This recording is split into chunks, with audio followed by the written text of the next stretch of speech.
New York City, 1893. A fire bell shatters the night. Inside the firehouse, men scramble for their boots, horses stamp and snort, and before a single wheel turns, something bolts out the door ahead of them all. Not a firefighter, not a horse, a dog, covered in spots, running full speed into the dark, barking at everything in its path. And here's the strange part. The firefighters wanted it that way. Because for over 100 years, firefighters trusted this one breed with their lives. This is the true story of the Dalmatian, and why no other dog on earth could do this job. To understand the fire dog, you have to go back before fire trucks even existed. Back to the coaching roads of England in the 1700s. Wealthy travelers had a problem: highway robbers, long, dangerous roads, and they found an unlikely solution in a spotted dog from the Dalmatian coast, what we now call Croatia. The Dalmatian could do something almost no other breed could. It could run beside a horse-drawn carriage for 20, even 30 miles a day, and be ready to do it all again tomorrow. Not sprinting, pacing, hour after hour, matching the horses stride for stride. They called them carriage dogs. They trotted under the axles. They guarded the coach at inns overnight. They scared off anyone who got too close. But their real secret weapon wasn't endurance. It was something stranger, something that would change firefighting forever. Dalmatians don't just tolerate horses. They bond with them. Nobody fully knows why, but Dalmatians form genuine friendships with horses. They sleep in their stalls. They calm them when they panic.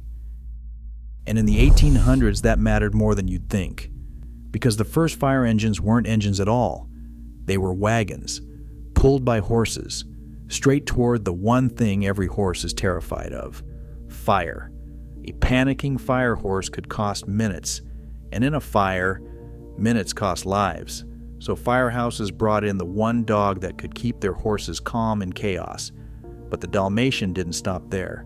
When the alarm rang, it ran ahead of the wagon, barking, clearing pedestrians, carts, and stray dogs out of the street.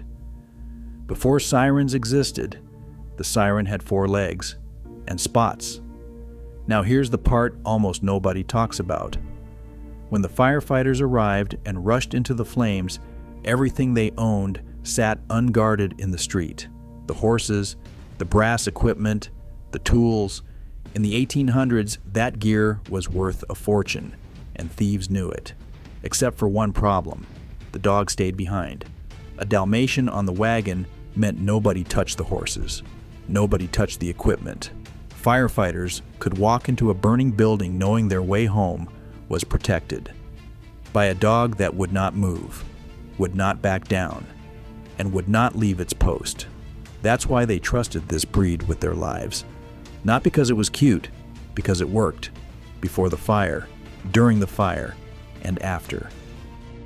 And between calls, the Dalmatian lived in the firehouse. It ate with the crew. It slept beside the wagon. For the men who risked everything, the spotted dog wasn't a mascot. It was family. Then, almost overnight, it all ended. The early 1900s brought the motorized fire engine. No horses to calm, no streets to clear. The mechanical siren did that now. No wagon to guard. In the space of a decade, the most important dog in America was unemployed. Most working breeds fade when their job disappears.